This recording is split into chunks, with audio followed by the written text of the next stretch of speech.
Welcome back to video prep point. ಈ ವಿಡಿಯೋದಲ್ಲಿ ನಾವು ಮಾಡ್ಯೂಲ್ 2 ಇಂಪಾರ್ಟೆಂಟ್ ಕ್ವಶನ್ಸ್ ನೋಡ್ತಾ ಹೋಗೋಣ. ಅಂದ್ರೆ ಮಾಡೆಲ್ ಪೇಪರ್ ಕ್ವಶನ್ಸ್ ಮತ್ತೆ ಪ್ರೀವಿಯಸ್ ಇಯರ್ ಕ್ವಶನ್ ಪೇಪರ್ ಅಲ್ಲಿ ಬಂದಿರುವಂತ ಕ್ವಶನ್ಸ್ ನೋಡೋಣ. ಇದ್ರೊಳಗಡೆ ಯಾವ್ದು ಹೈಲೈಟ್ ಮಾಡಿದೀನಲ್ಲ ಅದು ತುಂಬಾ ಸರಿ ರಿಪೀಟ್ ಆಗಿರೋ ಕ್ವಶನ್ಸ್ ಅಂಡ್ ಮೋಸ್ಟ್ ಇಂಪಾರ್ಟೆಂಟ್. ಇದ್ರೊಳಗಡೆ ನಾವು ನೋಡೋದಾದ್ರೆ ಇಡೀ ಕ್ವಶನ್ ಪೇಪರ್ ಅಲ್ಲಿ ಏನಾಗಿದೆ ಅಂತಂದ್ರೆ ಹೋಲ್ ಸಿಲೆಬಸ್ ಏನಾಗಿದೆ ಕವರ್ ಆಗಿ ಕ್ವಶನ್ಸ್ ನ ಕೇಳಿದ್ದಾರೆ. ಅದ್ರೊಳಗಡೆ ಹೈಲೈಟ್ ಮಾಡಿದಿನಲ್ಲ ಅದು ರಿಪೀಟ್ ಆಗಿರೋ ಕ್ವಶನ್. ಫಸ್ಟ್ ಕ್ವಶನ್ ಏನ್ ಹೇಳಿದ್ದಾರೆ ಅಂದ್ರೆ illustrate the steps involve in biodiesel productions add a note principle and limitations of ಬಯೋಡೀಸೆಲಿನ ಬಗ್ಗೆ ಕೇಳಿದ್ದಾರೆ. ಆಮೇಲೆ develop the protocol of PLA polymer synthesis add a note on engineering applications of PLA.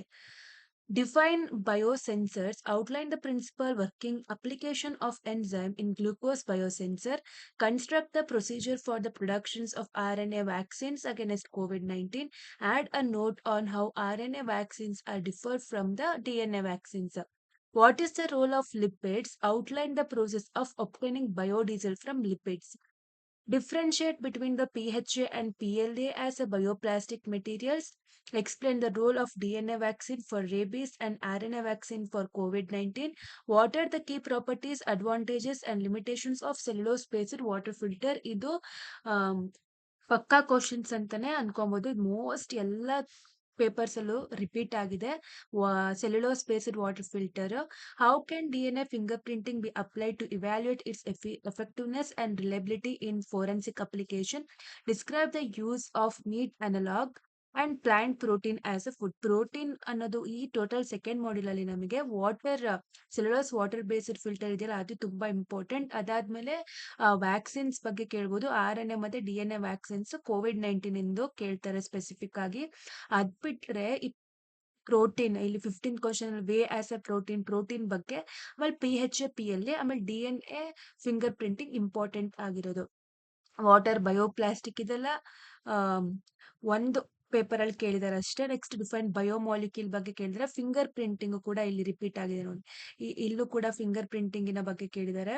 Finger printing ಕೂಡ repeat ಆಗಿದೆ. Finger printing ಆಮೇಲೆ PHA ದು ಸ್ವಲ್ಪ ನೀಟಾಗಿ ಕಲ್ತ್ಕೊಳ್ಬೇಕು. ಆಮೇಲೆ PHA PLA ದು ಡಿಫ್ರೆನ್ಶಿಯೇಷನ್ಸ್.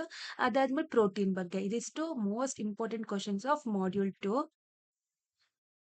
ಈಗ ನಾವು ನೋಟ್ಸ್ ಅಲ್ಲಿ ನೋಡೋದಾದ್ರೆ ನಾವು ಕಾರ್ಬೋಹೈಡ್ರೇಟ್ಸ್ ಏನು ಮಾಡ್ಯೂಲ್ 1 ಅಲ್ಲೇ ನಾವು ಕಾರ್ಬೋಹೈಡ್ರೇಟ್ಸ್ ಬಗ್ಗೆ ನೋಡಿರ್ತೀವಲ್ವಾ, ಅದಕ್ಕೆ ಸೆಕೆಂಡ್ ಮಾಡ್ಯೂಲ್ ಅಲ್ಲಿ ಅಷ್ಟು ನಾವು ಕಾರ್ಬೋಹೈಡ್ರೇಟ್ಸ್ ಬಗ್ಗೆ ಏನ್ ತಿಳ್ಕೊಳ್ಳೋದು ಬೇಡ.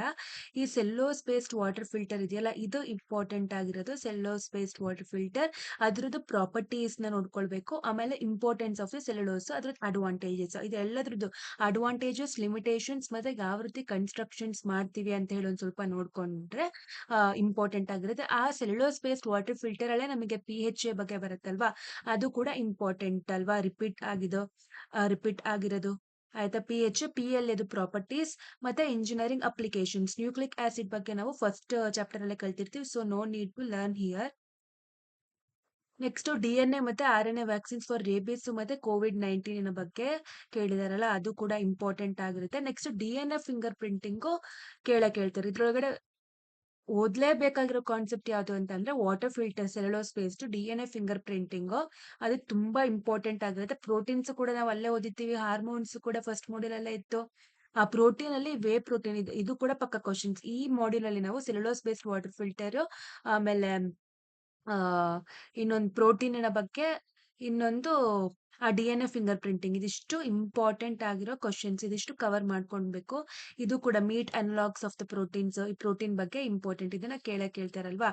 ಇದಿಷ್ಟು ಆಯ್ತು ಪ್ರೋಟೀನ್ಸ್ ಬಗ್ಗೆ. ಲಿಪಿಡ್ಸ್ ಕೂಡ ಏನು ಈ ಚಾಪ್ಟರ್ ಅಲ್ಲಿ ನಾವು ಅಷ್ಟು ಸ್ಪೆಸಿಫಿಕ್ ಆಗಿ ನೋಡ್ಕೊಳ್ಳೋದು ಬೇಡ. ಆದ್ರೆ ಬಯೋಡೀಸೆಲ್ ಗೆ ಲಿಪಿಡ್ಸ್ ಯಾವ ರೀತಿ ಅಂತ ಹೇಳಿ ನೋಡ್ಕೊಳ್ಬೇಕು ಈ ಚಾಪ್ಟರ್ ಅಲ್ಲಿ. ಅದ್ರದ್ದು ಅಡ್ವಾಂಟೇಜಸ್, ಡಿಸ್ಅಡ್ವಾಂಟೇಜಸ್, ಲಿಮಿಟೇಷನ್ಸ್, ಯಾವ ರೀತಿ ವರ್ಕಿಂಗ್ ಆಗುತ್ತೆ, ಕ್ಲೆನ್ಸಿಂಗ್ ಏಜೆಂಟ್ ಎಲ್ಲ 12th ಅಲ್ಲಿ ಓದಿದ್ವಲ್ಲ, ಸೇಮ್ ಕಾನ್ಸೆಪ್ಟ್ ಇರುತ್ತೆ. ಅದೇ ರೀತಿ ಬರ್ದ್ರೆ ಆಯ್ತು. ಈಗ ಎನ್ಸೈಮ್ಸ್ ಬಗ್ಗೆ ಏನು ಕೇಳಿಲ್ಲ. ಇಲ್ಲಿಂದ ಕೆಳಗಿದೆಯಲ್ಲ ಇದ್ರ ಬಗ್ಗೆ ಏನ್ ಕೇಳಿಲ್ಲ. ಬಯೋಸೆನ್ಸರ್ಸ್, ಬಯೋಡೀಸೆಲ್, ಬಯೋಪ್ಲಾಸ್ಟಿಕ್, PHA ಮತ್ತೆ PLA ಬಗ್ಗೆ ಕೇಳಿದ್ದಾರೆ. ಬಯೋ ಬ್ಲೀಚಿಂಗ್ ಬಗ್ಗೆ ಏನ್ ಅಷ್ಟು ಕ್ವಶನ್ಸ್ ಬಂದಿಲ್ಲ. ಸೊ ಒಂದ್ಸತಿ ಅದು ಹಂಗಂತ ಅಂದ್ರೆ ಏನು ಅಂತೇಳಿ ನೋಡ್ಕೊಂಡ್ರೆ ಆಯ್ತು.